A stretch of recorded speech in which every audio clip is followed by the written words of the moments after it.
Here's how to fix the code execution cannot proceed Steam error.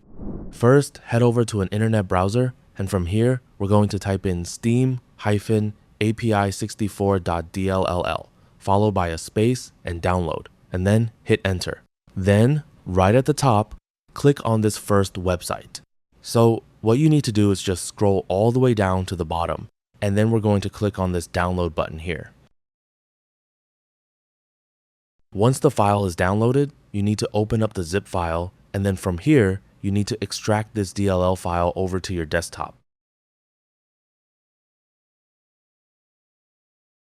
Then head over to your desktop, and we're going to locate this file, and then you need to right-click on it and select the copy button. Then, finally, head over to your File Explorer.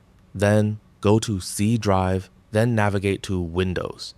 Here, scroll all the way down again until you see System32, and double-click this. Then, in this folder, we just need to right-click on the white space, and then you're going to press the paste icon to paste this file.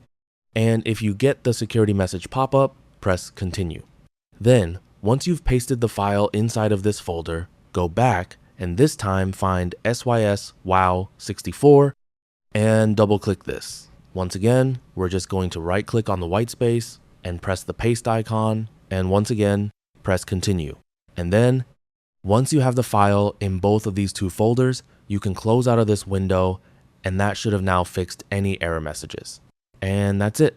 That's all for this video. Thanks.